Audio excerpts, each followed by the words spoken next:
Conversar com ela agora? Luísa Cervenka tá com a gente para falar sobre o comportamento dos nossos cãezinhos. Ó, gente, um beagle, vocês colocam logo na primeira imagem? Só para me deixar babando. Você tá bem, meu amor? Eu tô, e você? Tudo jóia, bem-vinda. Muito obrigada. Olha, tá aí um assunto que você falou que foi a sua tese, né? Que você defendeu esse tema. Achei muito legal saber disso, porque tá aí um assunto que você realmente, né, se debruçou, mergulhou nele e vai trazer muita dica boa pra gente, que é a ansiedade de separação. A gente também fica com o coração partido quando fica sabendo que quando a gente sai de casa, o nosso bichinho ou fica chorando, uivando, ou se lambendo, se coçando, porque são muitos os sintomas que ele pode mostrar em virtude desse problema, né, Lu? Exatamente, são basicamente 5 classes. Então ele pode se automutilar, como você falou, então se lamber, ele pode se morder também. A gente tem a inapetência, então ele deixa de comer, ele deixa de beber água, às vezes ele pode até ter vômitos também.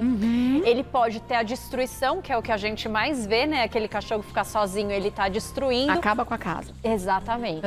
Ele tem a micção e a defecação, então o xixi, o cocô ali em local inapropriado. Pra chamar atenção também. Às vezes no tapete, às vezes na nossa cama, no sofá, e a gente se preocupa com isso.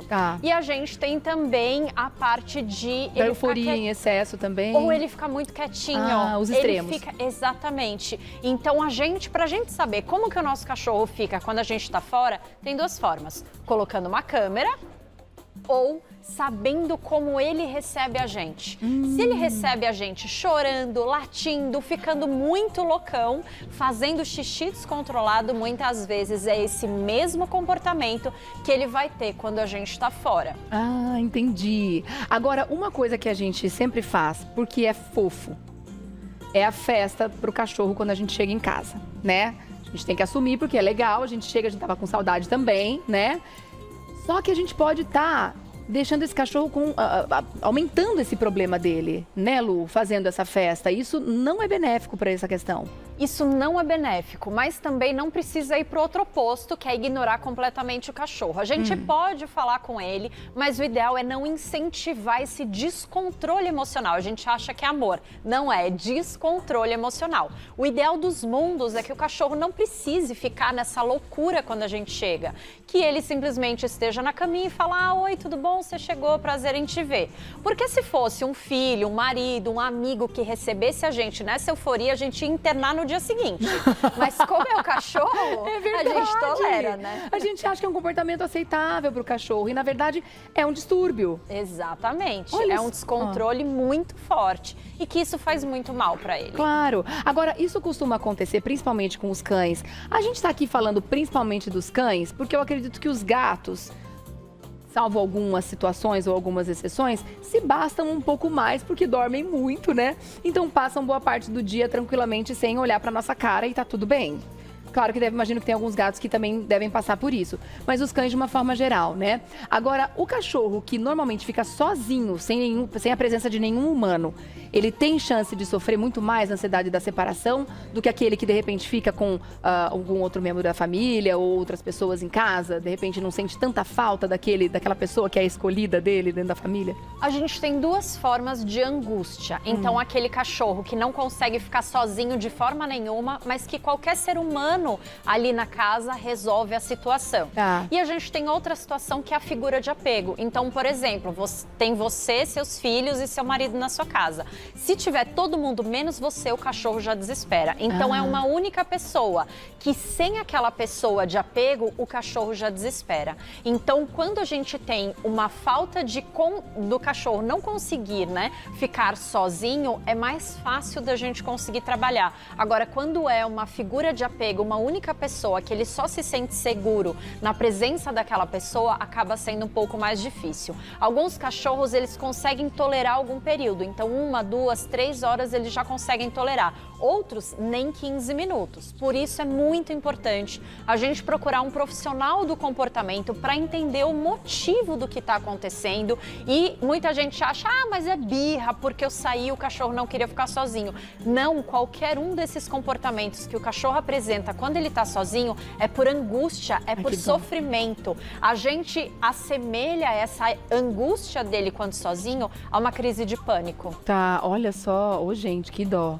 né? Que pecado, vamos cuidar disso. Então, a primeira coisa é observar os sintomas que a Luísa acabou de falar, né? Se de repente tá faltando pelo em algum lugar, algum machucadinho, alguma situação nova, né? Você tá percebendo que ele tá muito apático, muito eufórico, enfim, vários sintomas que ela já comentou. Uma das dicas que você pode dar pro pessoal também é não ficar se despedindo do cachorro quando vai sair de casa. A gente pode falar um tchau, já volto, mas ele não ai, meu bebê, sabe? A gente tem, né, essa coisa mais emotiva, emocional. Coisa meio felícia. Exato. Então, essa comoção na hora da despedida é muito ruim pro cachorro, porque ele já fica... Porque se fosse uma coisa, ai, mamãe já volta... Tudo bem, porque a gente está fazendo uma expressão, a gente está comunicando para ele que tá tudo bem, é muito legal. Agora, quando a gente se despede, a gente tem um pesar de, ai meu Deus, e isso quer dizer... perigo, algo muito ruim vai acontecer. Então, a gente já está sinalizando para o cachorro que algo não legal vai acontecer.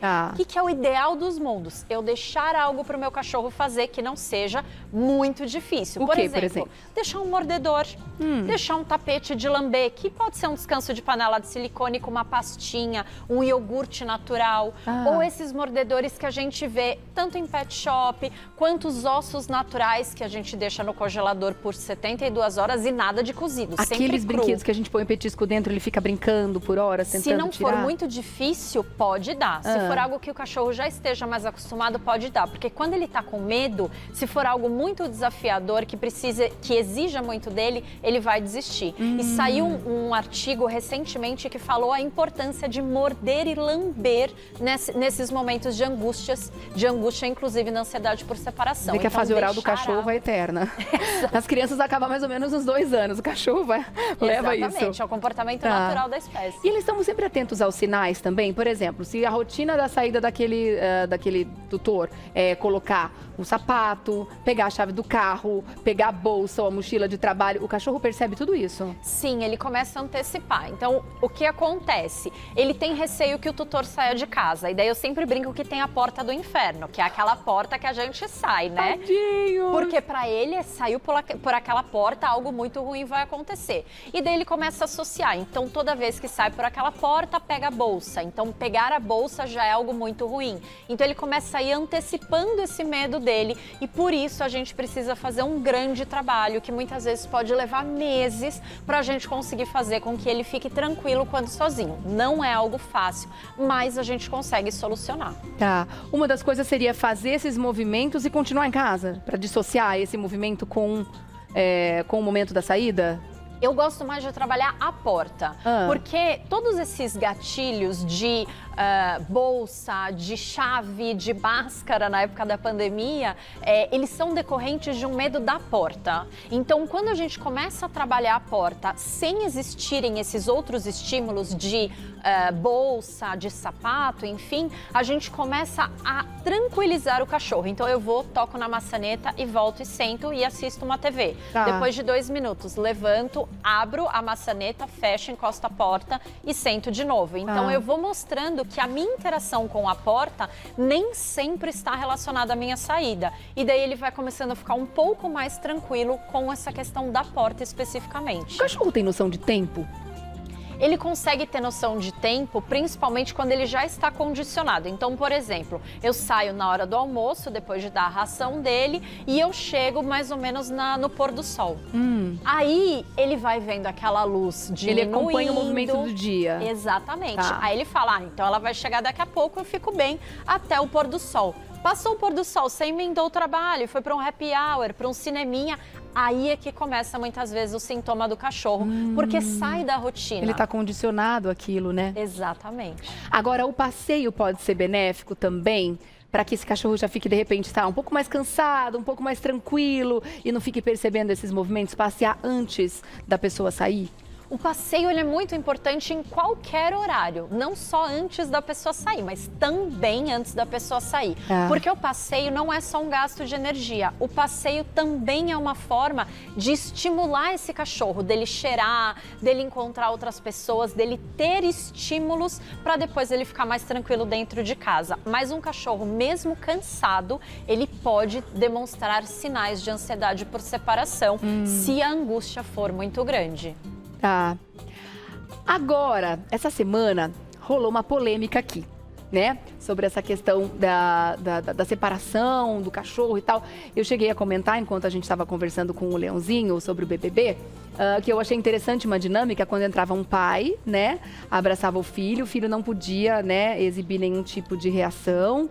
Essa pessoa chorou muito, esse filho chorou muito, eu não faço ideia do que o pai falou, porque era uma língua que eu nunca ouvi, etc. Enfim, e eu achei a dinâmica interessante. Aí me alertaram aqui através do nosso Revista da Cidade TV, no Insta, que essa dinâmica também foi feita com cachorro, para um participante lá. Você teve acesso a esse vídeo? Você já viu? Vi. Eu confesso que esse do cachorro ainda não. Vamos rodar e daí eu quero saber sua opinião sobre isso. Tá bom. Roda aí.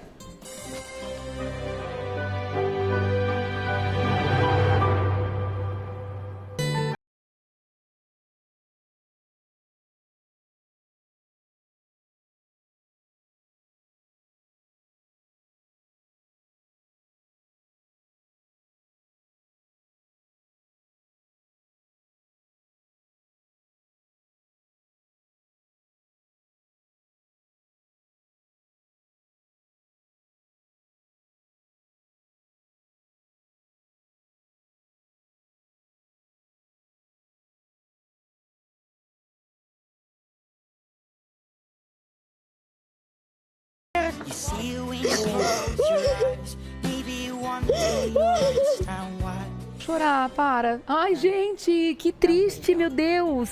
É horrível. Eu tô toda emotiva hoje, viu? Já chorei já um monte, enfim. Que dó! E aí, você achou isso bacana, Lu, ou não? Condena totalmente? Não é legal, porque quando a gente fala do pai que vai e abraça o filho, o pai já está sabendo o que vai acontecer.